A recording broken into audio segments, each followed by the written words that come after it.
Assalamualaikum warahmatullahi wabarakatuh. Perkenalkan, nama saya Putri Wadatul Khairiyah dengan NIM 240302008 dan teman saya Nabila Zabrina dengan NIM 240302022. Perkenalkan, nama saya Mirna Ramadhani dengan NIM 240302023. Kami dari Universitas Muhammadiyah Gresik. Jadi di sini kami akan mempresentasikan tentang komunikasi interpersonal dan kelompok. Komunikasi interpersonal adalah komunikasi antara orang-orang yang kehidupannya saling memengaruhi satu sama lain. Komunikasi ini terjadi antara dua orang atau lebih yang saling berinteraksi dan saling memberikan umpan balik secara langsung. Komunikasi ini dilakukan mulai dari tingkatan akrab hingga tingkatan perpisahan, dan ini berulang secara terus-menerus. Komunikasi ini melibatkan pemahaman emosi, gagasan, serta pesan yang dimaksud baik secara verbal maupun non-verbal. Dalam perkuliahan, komunikasi ini terjadi antara mahasiswa bertanya dan ketika dosen memberikan pengarahan secara individu kepada mahasiswa. Komunikasi interpersonal membantu membangun hubungan yang saling menghargai antara rekan kerja, antara pemimpin dan anggota tim. Ketika seorang karyawan mampu berkomunikasi secara terbuka dan sopan, hal itu akan meningkatkan kerjasama. Atasan yang mampu berkomunikasi secara empatik dan jelas akan lebih mudah memotivasi karyawan dan meningkatkan target perusahaan. Tujuan komunikasi interpersonal yang pertama yaitu adalah menyampaikan informasi. Ketika berkomunikasi dengan orang lain, tentu saja seseorang akan memiliki tujuan dan harapan. Salah satunya adalah untuk menyampaikan informasi agar orang tersebut mengetahui sesuatu. Contoh dalam sebuah perusahaan, ketika mengenalkan suatu produk baru kepada publik, mereka akan mengenalkan tentang keunggulan, manfaat, serta kelebihan produk tersebut agar publik mengetahui tentang suatu informasi produk baru tersebut. Tujuan komunikasi interpersonal yang berikutnya yaitu adalah kerjasama. Melakukan kerjasama seseorang dengan orang lain untuk mencapai suatu tujuan tertentu, untuk melakukan sesuatu yang bermanfaat bagi kedua belah pihak. Yang berikutnya adalah menumbuhkan motivasi. Melalui komunikasi interpersonal dapat memotivasi orang lain untuk melakukan sesuatu. Motivasi adalah dorongan dari dalam diri seseorang untuk melakukan sesuatu.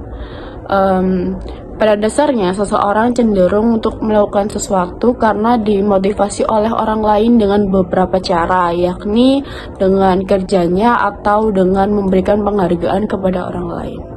Komponen-komponen dari komunikasi interpersonal yang pertama yaitu komunikator atau sumber, merupakan orang atau individu dengan kebutuhan untuk berkomunikasi yang membentuk, merumuskan, dan menyampaikan pesan dengan tujuan dari kebutuhan itu bisa berupa memperoleh pengakuan atau merubah orang lain.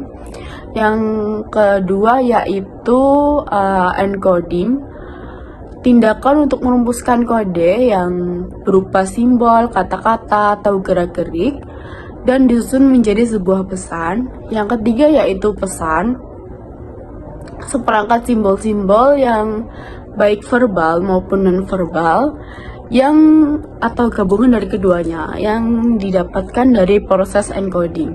Yang keempat adalah saluran media atau sarana yang dapat membantu mengirimkan pesan. Menurut DeVito, saluran dapat berupa jembatan penghubung antara penerima pesan dan pengirim. Yang kelima adalah penerima atau komunikan.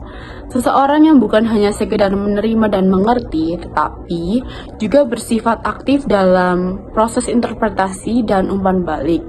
Yang keenam yaitu decoding atau kegiatan dalam diri penerima mendapatkan atau menerima data dalam bentuk mentah seperti kata-kata atau pesan nonverbal dari pengirim dan dipahami menjadi suatu makna.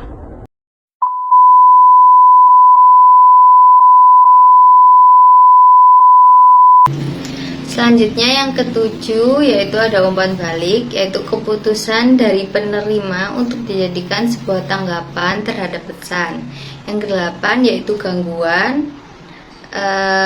Gangguan adalah hal yang dapat menghambat penyampaian pesan dan penerimaan pesan, dan gangguan ini bisa disebabkan dari komponen manapun. Yang selanjutnya yaitu ada konteks komunikasi. Konteks komunikasi ini bisa berupa dimensi ruang, waktu, dan nilai. Dimensi ruang itu yaitu tempat terjadinya komunikasi berlangsung. Kalau dimensi waktu itu kapan terjadinya komunikasi itu berlangsung. Konteks nilai ini mengandung nilai sosial dan nilai budaya yang dapat mempengaruhi komunikasi. Selanjutnya yaitu proses komunikasi interpersonal, di mana pengirim pesan mengirimkan pesan kepada penerima pesan melalui berbagai macam media seperti media sosial, telepon, atau email. Dan pada saat pesan tersebut diterima, penerima dapat memberikan umpan balik atau feedback dengan segera kepada pengirim, dan terus berputar seperti itu. Saat komunikasi ini berlangsung, gangguan bisa saja terjadi pada setiap komponennya yang bisa menjadi penghambat dalam melakukan komunikasi interpersonal. Selanjutnya yaitu komunikasi interpersonal yang efektif. Komunikasi interpersonal yang efektif adalah di mana pesan yang diterima dan dimengerti oleh penerima pesan.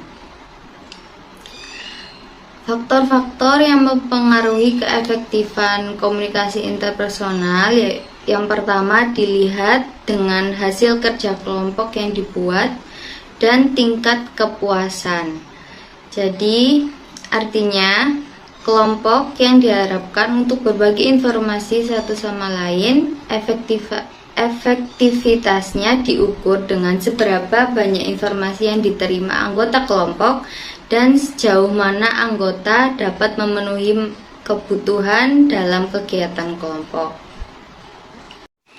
Sekarang kita akan membahas tentang hambatan komunikasi interpersonal, yaitu ada 4. Yang pertama gangguan fisik, fisiologis, psikologis, dan semantik.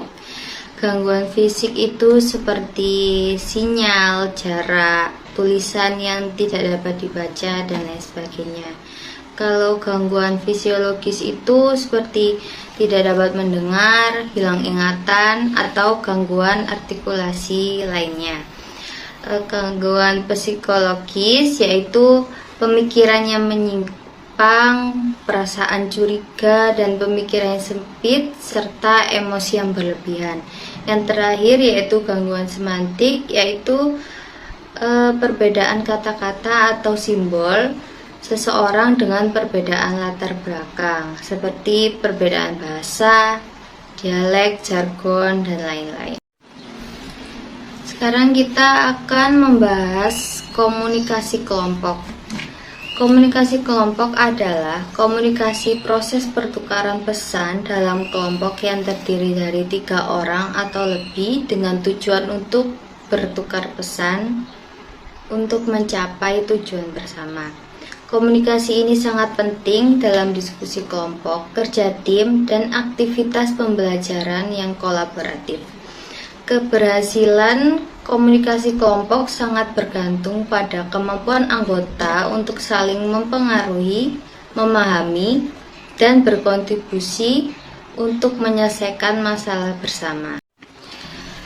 Tujuan komunikasi kelompok yaitu untuk membentuk interaksi sosial yang mampu mendukung pencapaian tujuan bersama melalui pertukaran informasi, penyampaian ide, dan penyelesaian masalah secara kolaboratif. Komunikasi kelompok ini bukan sekedar proses pertukaran pesan, melainkan merupakan wadah yang merupakan setiap individu untuk terlibat aktif dalam komunikasi kelompok serta mendiskusikan berbagai isu dan mencari solusi bersama. Komunikasi kelompok ini juga bertujuan untuk menciptakan sinergi antar anggota kelompok, meningkatkan rasa saling percaya, dan membangun dinamika kerja yang positif.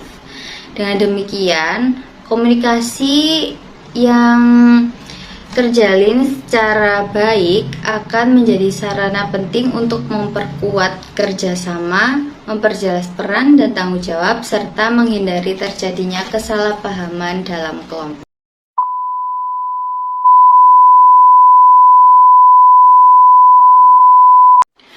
Kemudian ada ciri-ciri komunikasi kelompok.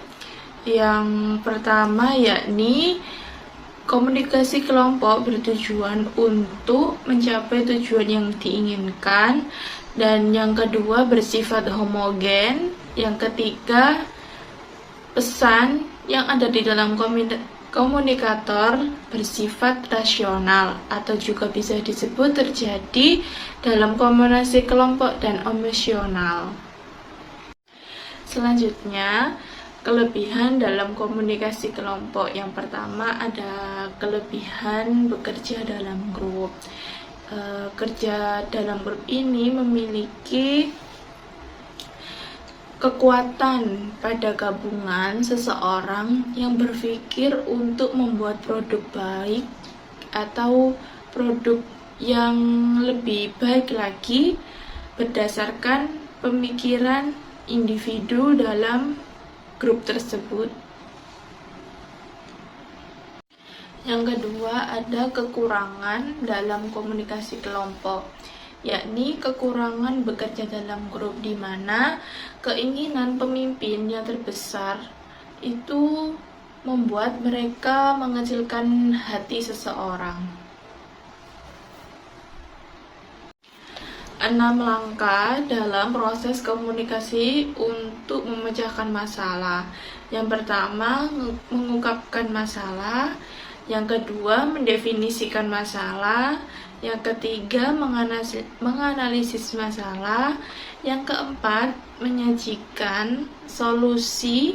Yang kelima, mengevaluasi atau membandingkan proposal atau solusi yang mengujinya terhadap tujuan serta kriteria tertentu untuk mendapatkan solusi yang baik. Dan yang terakhir yakni menerapkan atau mengimplementasikan solusi pihak yang dipilih. Selanjutnya, ciri komunikasi yang efektif yakni semua anggota memiliki kesempatan untuk yang berbicara. Yang kedua, memberikan pendapat dan didengarkan.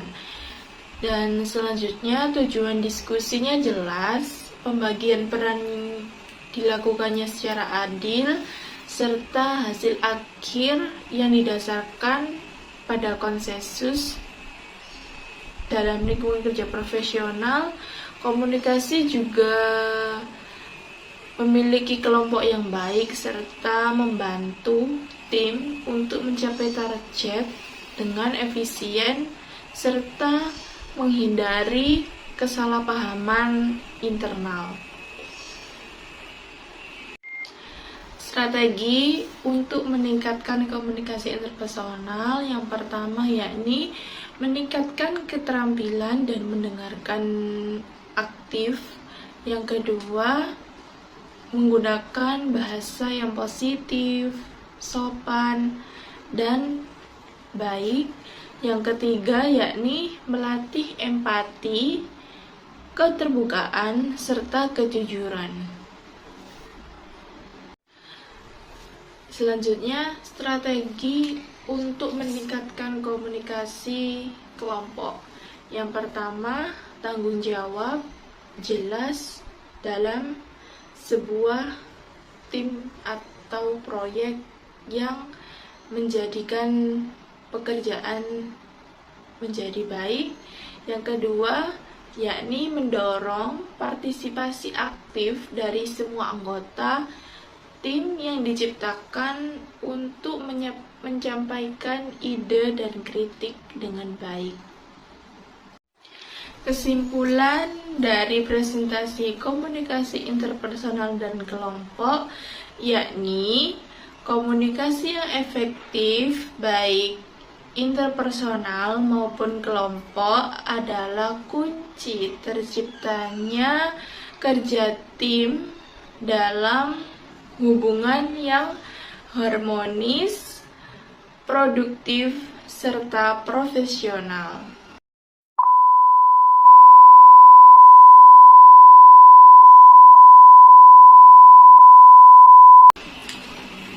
Oke, jadi itu materi yang bisa kita sampaikan pada presentasi kali ini. Semoga apa yang kita sampaikan tadi bisa mudah untuk dimengerti serta bermanfaat bagi kita semua.